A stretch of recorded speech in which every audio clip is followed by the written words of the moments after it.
하나가 매스컴을 타고 전 세계로 전파되었습니다. 그것은 조그만 남아공이라고 하는 흑인 나라의 흑인 정치 지도자였던 넬슨 만델라가 27년 동안 감옥에서 정치범으로 있다가 석방된 사건입니다. 넬슨 만델라가 석방되는 그것을 전 세계가 중계할 정도로 이 만델라가 갖는 의미가 세계 정치사에서 대단했던 것 같습니다. 이 남아공은 약 80%가 흑인으로 구성이 되어 있고 한 10%의 백인들이 전 정치, 사회, 경제, 교육을 지배하는 나라입니다.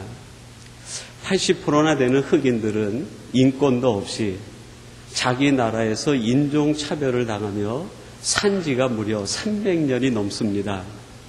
마치 이스라엘 백성들이 애굽에서 400년 동안 종살이 하듯이 현대에도 그런 사건이 재현되고 있었던 것이죠.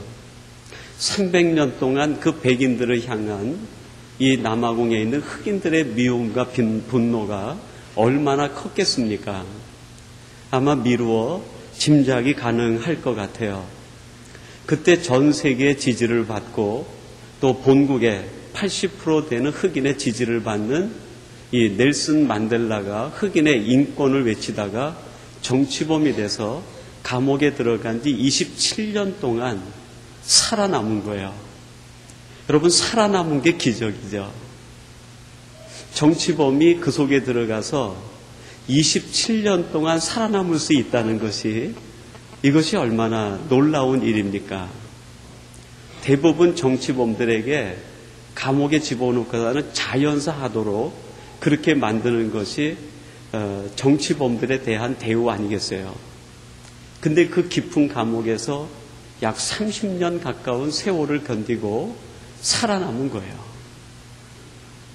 그분이 석방되고 나자 이제 흑인들은 이 남아공의 평화와 자유가 이 넬슨 만델라를 통해서 이루어질 것이라고 생각을 했습니다.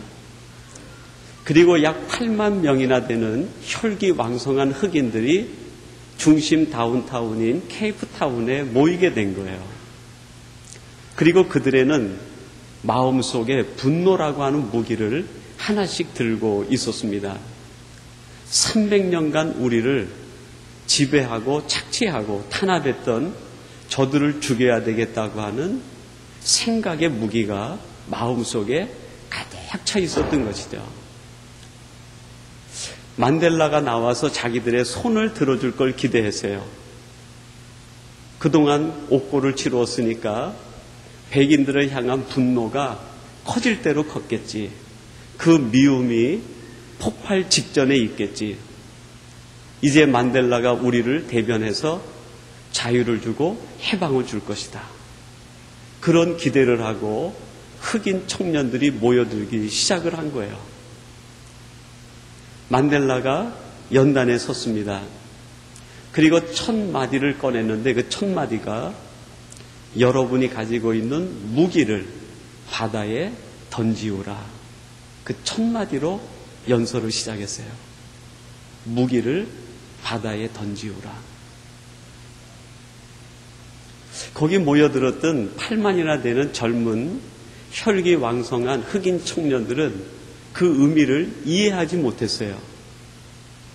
이제 이 여세를 몰아서 백인들을 쫓아내고 흑인의 왕국을 세워야 될 텐데 왜 우리들에게 책망을 하는가? 백인들을 질책해야지 왜 우리를 질책하는가? 저들에게 잘못했다고 선고를 내려야지 300년 동안 억울함을 당했던 우리들에게 잘못했다고 선고를 내리는가? 이해가 되지 않은 거예요. 그러나 거기 모여 있었던 8만이나 되는 흑인 청년들이 만델라의 말에 순응하기 시작합니다. 만델라의 말에 순응하기 시작하는 거예요. 한 사람 한 사람 자기 집으로 돌아갑니다. 돌아가면서 그 자리에다가 분노도 내려놓고 마음에 가졌던 미움도 내려놓고 돌아가기 시작하는 거예요. 그리고 나서 정확히 4년 뒤에 남아공의 넬슨 만델라를 통해서 국가가 세워지는 거예요. 이미 국가가 있었지만 정부가 들어서게 된 거예요. 근데 만델라가 정부를 구성하면서 정부의 이름을 지었는데 무지개 국가라고 이름을 지었어요. 무지개 국가. 그 정치 슬로건이 뭐냐면 흑인은 용서하고 백인은 협조하는 것이다. 오랫동안 억울함을 당했던 사람들은 그 억울함을 빚으로 갚는 것이 아니라 용서해야 된다는 거예요. 300년을 용서하라는 거예요. 여러분, 하루도 용서하기가 어려운데 300년을 용서하라는 거예요. 300년을 용서한 그 나라가 무지개 국가가 된 거예요. 지구상에서 가장 아름다운 국가를 형성하게 된 거예요. 자신들에게서 울리는 분노에 반응하지 않고 300년의 미움에 반응하지 않고 만델라가 얘기한 한마디에 반응했을 때 거기에서 무지개 국가가 탄생하게 된 거예요. 그리고 21세기에 가장 아름다운 나라의 모델이 된 거예요. 백인 국가에서 나온 것이 아니라 가장 가난하고 어려운 흑인 나라에서 가장 아름다운 나라의 모습이 나오게 된 거예요. 그리고 그때 백인들은 모든 기득권을 내려놓고 착취했던 것을 잘못했다고 선언하고 흑인 복지를 위해서 모든 것을 내놓기 시작합니다. 경제가 회복이 되고 국가가 살아나기 시작한 거예요.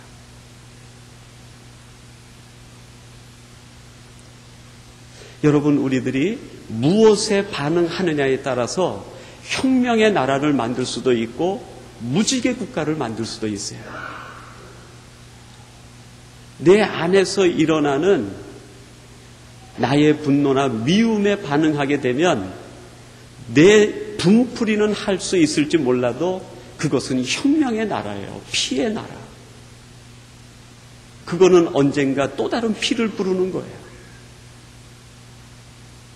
그러나 여러분, 우리 속에 들려오시는 하나님의 음성, 하나님의 말씀, 예수님의 가르침에 반응하게 되면 지금은 내가 지는 것 같지만, 지금은 내가 모든 것을 포기해야 되는 것 같지만, 내 자신의 자존심이 완전히 무너지는 것 같지만, 그 자리에서부터 무지개 국가가 세워지고 예수 그리스도의 나라가 세워지게 되는 거예요.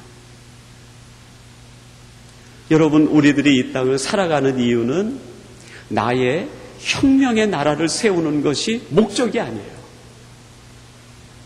내가 생각하는 그 나라를 세우는 것이 목적이 아니라 어떻게 하면 하나님의 나라에 가까운 모습을 세워갈까? 어떻게 하면 예수 그리스도의 나라를 세우고 어떻게 하면 예수 그리스도의 생각으로 구현되는 하나님의 공동체를 만들까? 그것이 우리의 삶의 목적이고 이유가 돼야 된다는 거예요. 여러분, 이 땅에 많은 사람들이 나라들을 세워갑니다. 자기 나름대로의 왕국을 세워가죠. 그러나 정말 그 왕국이 하나님 기뻐하시는 예수 그리스도의 왕국인가, 하나님의 나라인가, 하나님이 함께 하시는 하나님의 도성인가를 우리는 면밀히 검토하고 돌아봐야 될 것입니다. 우리 예수 그리스도 하나님의 말씀, 하나님의 생각에 반응할 때 우리가 세운 것은 미비하다 할지라도 거기에서부터 하나님의 나라가 이루어지고 세워지게 될 줄로 믿습니다. 여러분, 오늘 본문 12절에 보면 제자들이 주님께 이런 대화와 말씀으로 오늘 본문이 시작되고 있습니다. 제자들이 예수께 여짜오되 우리가 어디로 가서 선생님으로 유월절을 잡수시게 예비하기를 원하시나이까 하매라고 합니다. 이제 예수님께서 예루살렘에 가셔서 마지막 유월절을 보내시는데 제자들이 예수님께 묻습니다. 우리들이 유월절을 어디에서 보내고 준비하면 좋겠습니까? 근데 그 질문에 아주 이상한 단어가 하나 들어가 있어요. 근데 그 단어가 뭐냐면 선생님이라는 겁니다. 즉 예수님의 유월절을 어디에서 준비할까요? 그런 의미예요. 본문을 다시 보면 그렇게 되어 있습니다. 우리가 어디로 가서 선생님으로 유월절을 잡수시게 예비하기를 원하시나이까? 예수님의 유월절을 어디에서 보내게 했으면 좋겠습니까? 그 뜻이에요. 제자들이 뭔가 준비한다는 거죠. 주님, 저희들이 준비하겠습니다. 그래, 너희들이 무엇을 준비할 거니? 제자들이 생각을 얘기하죠. 네, 선생님의 유월절을 준비하겠습니다. 여러분, 그 뉘앙스가 느껴집니까? 유월절을 오늘 성경 본문에 보면은 무슨 날로 규정을 했냐면은 양 잡는 날로 규정을 했어요. 단순히 다른 성경이나 또 다른 문맥에 보면은 그냥 유월절을 지키는 거예요. 절기를 지키는 건데 오늘 본문에 보면은 양 잡는 날에 그렇게 돼 있어요. 양 잡는 날에. 양을 죽이는 날이라는 거예요. 다시 말씀으로 돌아가면 어떻게 될까요? 선생님의 유월절을 어디에서 준비할까요? 그 말은 오늘이 양 잡는 날인데 선생님을 어디에서 잡을까요? 그 의미가 담겨 있는 거예요. 예수님의 유월절을 어디에서 준비할까요? 예수님은 지금 마음에 유월절이 준비가 되어 있는 거예요. 예수님에게 유월절이 다가온다는 것은요, 예수님의 죽음의 시간이 다가온다는 의미예요. 그리고 이미 예수님은 마음에 자신이 유월절 양이 돼서 죽어야 될 것을 준비하고 계십니다. 예수님은 유월절이 준비가 되어 있는 분이에요. 반면에 제자들은 유월절이 준비가 되어 있지 않아요. 여러분들은 여러분의 유월절이 준비되어 있습니까? 여러분만의 유월절이 준비되어 있습니까? 이 질문은 본문을 통해서 계속 우리에게 하나님께서 들려주실 거예요. 나는 유월절이 준비되어 있는데 너희들은 유월절이 준비되어 있느냐?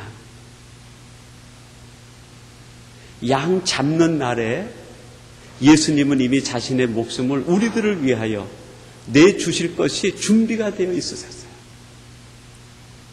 그래서 그 주님은 예루살렘으로 올라가시고 자기의 생명을 들여서 우리의 죄를 보속하고 구원해 주시는 하나님의 약속 속에서 마음의 결단과 모든 것이 준비가 되어 있는 거예요. 그러면서 오늘 본문이 넘어갑니다. 제자들과 함께 제자 대화를 하는 가운데 12절 말씀을 다시 한번 보니까 그렇게 됩니다. 무교절의 첫날 곧 유월절 양 잡는 날에 제자들이 예수께 여짜오되 우리가 어디로 가서 선생님으로 유월절을 잡수시게 예비하기를 원하시나이까 하매 그랬어요. 그리고 13절 말씀에 보면 예수님께서 제자들을 보내십니다. 예수께서 제자 중에 둘을 보내시며 가라사대 성내로 들어가라. 가라사대 성 안으로 들어가라. 예수님이 제자들의 질문을 통해서 선생님의 유월절을 어디서 예비할까요? 그랬더니 예수님께서 본문 속에 감추어진 의미로 나는 이미 나의 죽음이 준비되어 있다. 나의 유월절이 준비되어 있다. 문제는 너희들이라는 거예요. 사랑하는 제자들아, 너희들은 너희들의 유월절이 준비되어 있느냐?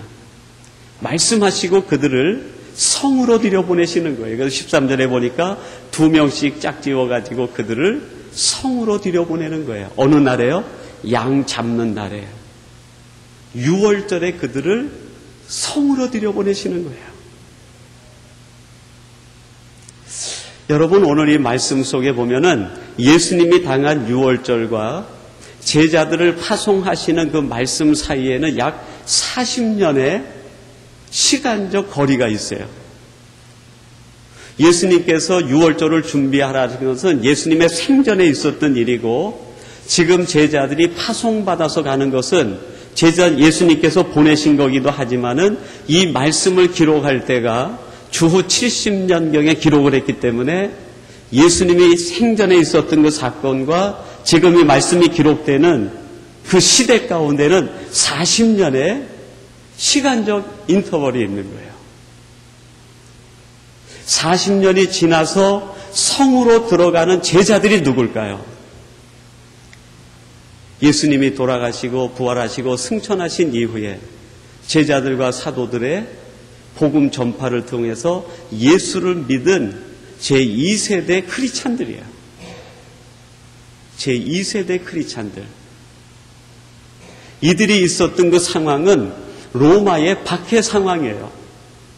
성으로 들어간다는 것은 죽음을 상징하는 거예요. 그래서 그들 모두가 예루살렘 성을 피해서 다 도망가는 거예요. 전부 다 도망가는 거예요. 기독교 영화 가운데 커바디스라고 있는데 그 커바디스에도 보면은 예수님의 직제자 베드로가 예루살렘 성을 피해서 그 로마 중심을 피해서 도망가는 것이 그 영화에 이렇게 찍혀 있지 않습니까? 다 도망가는 때예요.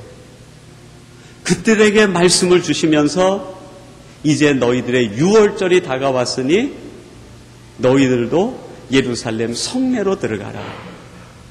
예루살렘 성으로 들어가라는 거예요. 그래서 그 제자들이 그 주님의 말씀에 반응을 해서 자신들이 가야 되는 그 성으로 들어가 유월절 제물이 됩니다.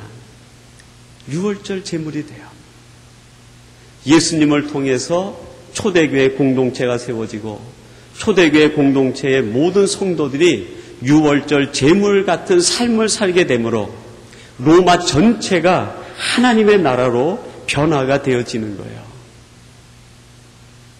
말씀에 반응하는 사람들을 통해서 하나님의 공동체가 점점 확장되어져 나가는 것이죠. 그러면서 주님께서 제자들에게 주시는 말씀이 뭡니까? 너의 유월절을 준비하라. 곧 너의 죽음을 준비하라. 여러분, 마가복음 14장은 13장에 나오는 종말장부터 해가지고 마지막 예수님이 죽으시고 부활하시고 승천하시는 그 과정까지로 돼 있어요. 그 시기가 종말론적인 시기입니다. 아주 긴박한 종말론적 시기 속에서 주님께서 지금 말씀을 주시는 거죠. 지금 이때가 종말론적 위기 상황이니 너희들이 피난하고 도망가지 말고 유월절 양이 돼서 하나님이 원하시는 그 예루살렘 성내로 들어가는 거예요. 너만의 유월절 자리로 들어가라는 것이죠. 이 말씀에 반응하고 들어가는 제자들, 그 성도들을 통해서 하나님의 나라가 예루살렘에서 유다로, 유다에서 사마리아로 땅끝까지 확장이 되어지고 선포가 되어지고 전파가 되어진 거예요. 여러분, 유월절은 죽는 날입니다. 누가 죽습니까? 세상이 죽는 것이 아니라 하나님이 선택한 하나님의 사람이 죽는 날이에요. 그것이 유월절이에요. 유월절은 세상이 죽는 날이 아니라 하나님이 선택한 사람들이 죽는 날이 유월절이에요. 그날엔 세상 사람이 죽는 것이 아니라 하나님이 선택한 재물이 죽는 날이에요. 재물이 죽는 날이에요. 근데 이 유월절이 나중에 예수님의 죽으심과 더불어서 어떻게 변합니까? 예수님의 부활절로 변하고 그 예수님의 부활을 통해서 오늘날 우리들이 예배하는 주일로 변하게 됩니다. 우리가 하나님 앞에 예배드리는 주일은 구약적인 의미에선 유월절이에요. 신약 초대 공동체의 의미에서는 매일매일이 부활절이라고 할 수 있어요. 예수님의 부활의 아침을 감격으로 우리들이 함께 모여서 축하하고 찬양하는 거죠. 그렇다고 하면 여러분, 오늘 우리들에게 주어진 주일은 세상이 죽는 날이 아니라 우리 자신이 하나님 안에서 철저하게 죽는 날이 돼야 돼요. 주일은 내가 죽는 날이에요. 내가 양이 되고 내가 제물이 돼서 내가 주일에 철저하게 죽는 거야. 주일은 곧 나의 유월절인 거예요. 나의 유월절. 내가 철저하게 죽을 때 그 죽음을 통해서 하나님의 나라가 이루어지고 확장돼 나간다는 거예요. 하나님의 나라가 효과적으로 영향력을 발휘하는 것이 바로 거기에 있다는 거예요. 예수님의 유월절, 제자들의 유월절을 통해서 하나님의 나라가 확장돼 나갔습니다. 그 능력이 어디에 있었습니까? 그들의 유월절에 그들은 자신을 철저히 죽인 거예요. 러시아 그 정교회를 갔더니 그 교회 전체 벽면과 지하가 모두 무덤이고 관이 있더라고요. 그때도 한번 말씀드렸는데 그것을 보면서 그런 생각을 했어요. 아, 교회가 죽는 곳이구나. 교회는 세상에서 있었던 거 가지고 나왔다가 도로 다 싸가지고 가는 것이 아니라 다 묻어버리고 가는 무덤과 같은 곳이구나. 세상에 있었던 아픔들, 세상에 있었던 괴로움들, 세상에 있었던 미움들, 살면서 있었던 고통들, 우리의 무거운 짐들 전부 가지고 와서 예배 때 다 죽이는 거예요. 전부 죽이는 거예요. 철저하게 죽여가지고 관에다 집어넣고 무덤에다 집어넣고 갈 때에는 새로운 피조물이 돼서 하나님이 주시는 감사의 몸이 돼가지고 성전 밖으로 나가서 그 가벼움으로 세상을 살아가는 거예요. 그래도 또 세상에서 무거운 것들이 묻어오잖아요. 그러면은 또 주일날 와서 나의 유월절에 그것을 또 집어넣고 묻어놓고 다 내려놓고 또 자유롭게 가는 거예요. 그런데 어떻습니까? 오히려 내려놓지 못하고 다시 들고 가거나 아니면 또 다른 무거움을 가고 있지는 않습니까? 주일은 유월절의 변형이에요. 예수님이 유월절에 자신의 모든 것을 죽인 것처럼 초대교회 성도들이 주님의 말씀에 반응해서 유월절에 모든 것을 자신도 죽인 것처럼 우리들도 하나님이 허락하시니 복된 신약의 부활절이요 부활의 아침이 주일에 우리의 모든 것들을 죽이고 묻어버리고 돌아가는 거예요. 그리고 또 한 가지 그런 생각을 했습니다. 신앙이라는 것은 후회 없는 죽음을 준비하는 것이구나. 여러분, 신앙생활은요, 제가 생각하기엔 그런 것 같아요. 신앙생활을 잘 해가지고 경제적으로 여유가 있어져야지, 내가 하는 사업이 형통해야지, 내가 계획하는 것들이 잘 돼야지, 그것이 신앙의 이유가 되고 목적이 된다고 하면 그때부터 기도가 변질이 되고 신앙생활의 헌신이 변질이 되는 것 같아요. 신앙생활은 죽음을 준비하는 거예요. 죽음을. 하나님 앞에서 후회 없이 갈 수 있는 죽음을 준비하는 거예요. 신앙생활을 잘한다는 것은 주님 앞에 갈 때 후회 없이 갈도록 잘 준비한다는 말과 똑같은 거예요. 성숙한 신앙인이라는 것은 그런 의미가 있다고 맞아요. 하나님 앞에 갈 때 저분은 후회를 남기지 않는 분이야. 그게 가장 값진 분이죠. 죽음을 준비하면 우리는요, 후회를 남기지 않을 수 있어요. 다 내려놓을 수 있고, 용서할 수 있고, 하나님이 말씀하시는데 반응할 수 있고, 도전할 수 있고, 하나님의 뜻에 따라 우리의 삶을 드리고 바르게 헌신할 수 있는 거죠. 여러분, 그 장수들이 있는데, 그 싸우는 장수들 가운데 가장 그 초보적인 장수가 용장이라고 그럽니다. 용기 있는 장수. 그 위의 장소가 지장이라고 그래요. 지식이 있고 지혜가 있는 장소. 또 그 위의 장소를 덕장이라고 그럽니다. 덕이 있는 장소. 근데 제가 볼 때는 그 위에 또 한 장수가 있는 것 같아요. 누굴까요? 죽음을 두려워하지 않는 장수. 죽음을 초월한 장수가 최고의 장수가 아닐까. 옛말에 여러분, 하룻강아지가 범 무서운지 모른다, 그런 말이 있어요. 하룻강아지가 범한테 달려드는 이유가 어디 있겠어요? 죽음을 모르기 때문에. 죽음을 초월한 강아지니까 범한테 달려드는 거죠. 달려들었다 내가 죽을 거다 하면 달려들겠어요? 죽음을 초월하니까 호랑이도 무섭지 않은 거예요. 여러분, 우리들이 예수 그리스도 안에서, 하나님 말씀 안에서, 말씀에 반응해서 나의 유월절을 준비하면 세상이 두렵지 않은 거예요. 나의 유월절이 준비가 되어 있으면 세상이 어떤 모습으로 달려온다 하더라도 그것을 보고 겁낼 이유가 없는 것이죠. 여러분, 오늘 본문 마지막 절인데요. 결론 말씀으로 같이 한번 봉독해 보십시다. 16절 말씀입니다. 같이 보겠습니다. 제자들이 나가 성내로 들어가서 예수의 하시던 말씀대로 만나 유월절을 예비하니라. 아멘. 여러분, 12절과 비교해서 16절의 차이가 무엇입니까? 12절은 제자들이 예수님의 유월절을 어디서 준비할까요? 그렇게 시작을 했어요. 근데 16절에 보면 주어가 바뀝니다. 어떻게 됩니까? 제자들이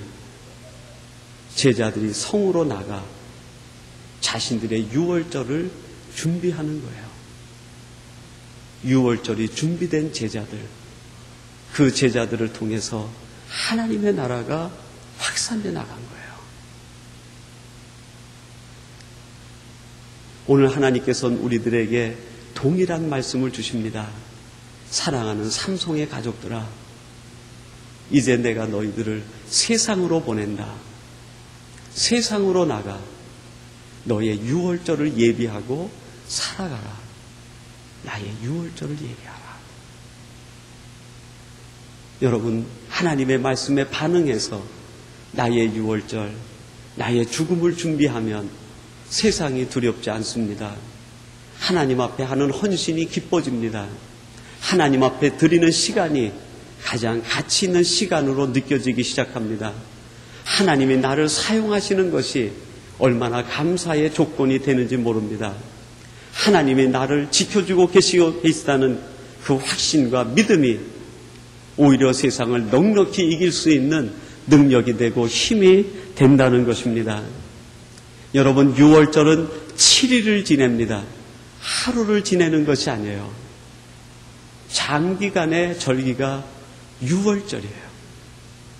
여러분, 우리 신앙인은요, 한 번 사건으로 신앙의 완성이 이루어지지 않아요. 7일이 필요해요. 여러분, 성경에서 7일은 하나님의 숫자입니다. 내가 생각한 숫자가 아니라, 내가 생각한 날수가 아니라 하나님이 계획하신 날수대로, 하나님의 생각에 있는 그 날수대로 우리에게 주어진 매일매일을 유월절으로 살아갈 때 거기에서 하나님의 뜻이 이루어지고 하나님의 나라가 이루어질 줄로 믿습니다. 유월절은 특별히 쓴 나물을 먹어요. 여러분, 우리가 살아가는 삶이 쓴 고통과 같아도 하나님이 주신 나의 유월절이라고 하면 내게 주어진 유월절 속에서, 내게 주어진 신앙의 영역 속에서 참된 유월절의 삶을 살아가시는 우리 복된 성도들이 되시기를 주님의 이름으로 축원합니다. 하나님 아버지, 감사합니다.